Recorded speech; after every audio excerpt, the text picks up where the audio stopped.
హైదరాబాద్కు తెచ్చేది ఎల్లంపల్లి నీళ్లే 20 టీఎంసీల గోదావరి నీళ్లను తీసుకొస్తాం సీఎం రేవంత్ రెడ్డి.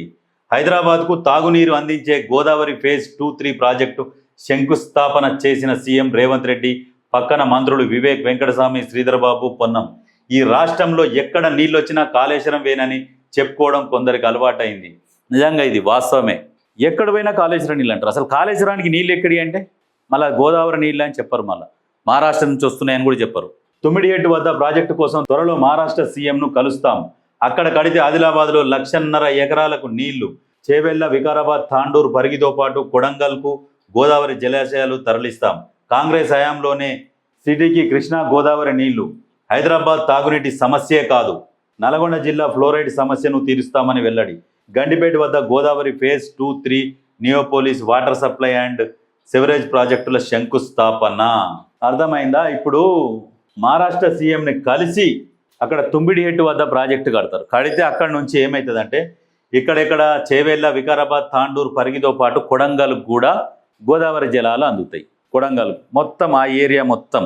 అయితే వీళ్ళు అక్కడ కట్టాల్సింది ప్లాన్ మార్చి అక్కడ పోయి ముఖ్యమంత్రిని కలిసి ఇప్పుడు కేంద్రాన్ని కలిసి పర్మిషన్ తెచ్చుకొని కట్టినింటే కాళేశ్వరం జర బాగుంటుండే.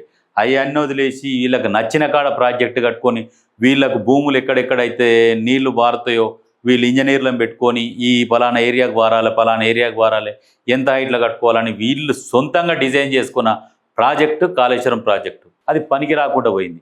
ఇప్పుడు ఎక్కడ తుమ్మిడిహెట్టు వద్ద ప్రాజెక్టు కోసం త్వరలో మహారాష్ట్ర సీఎంని కలుస్తారు. తుమ్మిడిహెట్టు దగ్గర కడితేనే నిజంగా వాస్తవానికి చుట్టూ ఉన్న ఏరియాలు పచ్చగా అయిపోతాయి. ఇది ఉన్న దగ్గరనే వస్తున్నాయి. అక్కడి నుంచే మళ్ళీ పైకి ఎత్తిపోసి మళ్ళీ తెచ్చుకోవడము, ఆ కరెంటు బిల్లు బొక్క ఆ రకంగా చేసి మళ్ళీ హైదరాబాద్కు నీళ్లు తెస్తామంటే దాన్ని సంతోషపడాలి. తాగునీటి సమస్య తీరిపోతున్నది అని సంతోషపడి ప్రభుత్వానికి సహకరించాలి. అది పోయి నీళ్లు కాళేశ్వరం నుంచి వస్తున్నాయా అని అంటారు. ఎక్కడికి పోతాయి కాళేశ్వరం నీళ్ళే అంటారు. మూసి గోదావరి నుంచి అవి కాళేశ్వరం నుంచేనా అంటారు. ప్రతి చోట కాళేశ్వరం కాళేశ్వరం కాళేశ్వరం.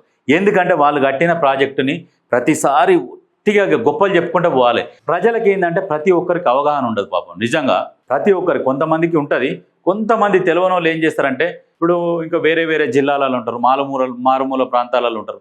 వాళ్ళకి దీని గురించి కొంచెం తెలియని వాళ్ళు ఏమనుకోవాలంటే వీళ్ళు చెప్పేది అబ్బా కాళేశ్వరం నీళ్ళేనంట, ఈడికి వచ్చేది కూడా ఆడికి వచ్చేది కూడా అయ్యేనంట అని అనుకునే పరిస్థితి క్రియేట్ చేస్తున్నారు ఈ దొంగలు. ఇకనన్నా మానుకో కేటీఆర్, మాను.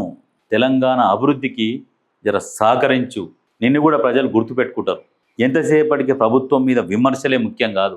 ప్రజలకు అభివృద్ధికి, తెలంగాణ ప్రజలు అభివృద్ధి బాటలో నిలబడాలి, ప్రజలు బాగుపడాలన్న ఆలోచనతోని కొంచెం సహకరించు. ప్రజలు గుర్తుపెట్టుకుంటారు. ఎంతసేపటికి ప్రతిసారి ఒక్కసారన్నా నీ నోట్ల నుంచి మంచి మాట వచ్చిందా, ప్రభుత్వం మంచి పని చేసింది అని చెప్పేసి ఎన్నడన్నా సన్నబియ్యం ఇచ్చే, అన్ని రేషన్ కార్డులు ఇచ్చే, మీరు ఉన్నప్పుడు ఒక్క రేషన్ కార్డు ఇవ్వకపోతే ఒక్కసారన్నా సరే అమ్మ రేషన్ కార్డులు ఇచ్చిర్రు, సరే సన్నబియ్యం ఇస్తున్నారు, రుణమాఫీ అయ్యింది, రైతు భరోసా వేస్తున్నారు, మేము ఇచ్చిన దానికంటే కూడా జర ఎక్కువనే ఇస్తున్నారు అని చెప్పేసి ఒక్కసారన్నా నోట్లోకెళ్ళి మంచి మాట వస్తుందేమని ప్రతిసారి చూస్తుంటని ఒక్కసారి ప్రెస్ మీట్లలో చూస్తే ఒక్కసారి కూడా మంచి మాట రానే రాదు. మారు, నువ్వు మారాలి. ఆ దేవిని కోరుకుందాం. గండిపేటకు తీసుకొస్తున్నవి కాళేశ్వరం నీళ్ళా కాదా? ముఖ్యమంత్రి స్పష్టం చేయాలని కేటీఆర్ డిమాండ్. యూరియా సరఫరాలో కాంగ్రెస్ భాజపాలు విఫలమైనందునే ఉపరాష్ట్రపతి ఎన్నికల్లో భరాసా పాల్గొనడం లేదని వెల్లడి. కవితపై పార్టీ చర్యలు తీసుకున్నందున ఇక మాట్లాడేది ఏమీ లేదని వ్యాఖ్య. గండిపేటకు తీసుకొస్తున్నవి కాళేశ్వరం నీళ్ళా కాదా? గండిపేటకు తెస్తున్నారా లేదా అని అడుగు, బాగుంటుంది. కాళేశ్వరమా కాదా? కాళేశ్వరం నీళ్ళు ఎక్కడి? గోదావరి నీళ్ళా కాదా? ఎక్కడి నుంచి వస్తున్నాయి? లేకుంటే కాళేశ్వరం మీరు కట్టిన బ్యారేజీల కిందికెళ్ళి భూములకెళ్ళి నీళ్ళు తీస్తుర్రా బయటికి? ఇవన్నీకి పిచ్చి పిచ్చి మాటలు మాట్లాడు. నువ్వు ఏదన్నా ఉంటే కరెక్ట్గా గండిపేటకు నీళ్ళు తీసుకొస్తున్నారు.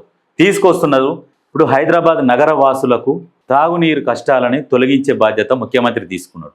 ఇది చాలామందికి ఒక్కొక్క హాఫ్ అన్ అవర్ వస్తున్నాయి. 2 రోజులకు ఒక్కొక్కసారి నీళ్లు సరిగ్గా నీళ్ళు అందుతలేవు. అవన్నీ ఆలోచన చేసి ఈ నీళ్లు తీసుకొస్తుంటే కాళేశ్వరం నీళ్ళా కాదా? అసలు మరి నువ్వెందుకు తేలే? మరి 10 సంవత్సరాలు ఉన్నావు గతంలో. సరే నువ్వు లేవనుకుంటే ఇట్లాంటి క్వశ్చన్ చేస్తున్నప్పుడు ఏదో సరే మంచిగానే అడుగుతున్నాడు అని అనుకోవచ్చు. 10 సంవత్సరాలు నువ్వు పరిపాలించినవి మరి నువ్వు ఎందుకు తేలేకపోయినావు? మరి దానికి సిగ్గుపడాలి. ఇప్పుడు తెస్తున్నందుకు సహకరించాలి. తొందరగా తీసుకురండి, ఎట్లా తీసుకురావాలి, ఏంది సహకరించాలి. సహకరించేది పోయి అయ్యా కాదా ఈ అన్నీగో మోకాలు అడ్డేసేదంటే ఒక ఇప్పటికైనా అర్థం చేసుకో కేటీఆర్, నీకు అవగాహన లేదు. కొన్నిటి మీద మాట్లాడకు. ఇప్పుడు అది మంచి పని, తాగునీరు కోసం తీసుకొస్తున్న వాటికి సహకరించాల్సింది పోయి అది అదేనా ఇది కాదా, ఎంతసేపటికి మీరు కట్టిన కాళేశ్వరం గురించి గొప్ప చెప్పుకుందామన్న ప్రయత్నంలో ప్రతిసారి ఫెయిల్ అవుతారు. ఎల్లంపల్లి నుంచి వస్తున్నాయని క్లియర్గా చెప్పారు. ఎల్లంపల్లి నుంచి వస్తున్నాయని చెప్పినాక కూడా మళ్ళా కాళేశ్వరం నీళ్ళ కాదా, ఎల్లంపల్లి ఎప్పుడో కాంగ్రెస్, శ్రీరామ్ సాగర్ కాంగ్రెస్ కట్టినాయి. ఇవన్నీ దానికి మీరేదో కాళేశ్వరాన్ని దానికి లింకప్ చేసి ఈ నుంచి అందాక మేమే కట్టినాం అన్నట్టుగా మాట్లాడుతున్నారు. గతంలో మీ అయ్య ఒక డైలాగ్ చెప్పేది, మందికి బిడ్డ బిడ్డని మన బిడ్డ అని చెప్పేసి సంతోషపడతారు అది ఇది అని చెప్పేసి. ఇప్పుడు సేమ్ గట్టనే ఉన్నది. మీరు కాళేశ్వరం కట్టి కూడా కాళేశ్వరం ఒక్కటి కట్టి దాని కింద ఉన్న మిగతా ప్రాజెక్టులు లింకప్ చేసి అదంతా మాదే అన్నట్టు చూపించుకుంటారు చూడు.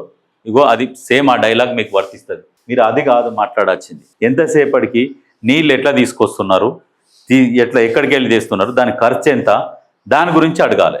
అది అడిగితే ప్రజలకు కరెక్ట్గా పోతుంది. ఎంతసేపటికి ఇగో ఇట్లాంటి అడిగి మీ ఇజ్జత్ మీరు పోగొట్టుకోకూడదు.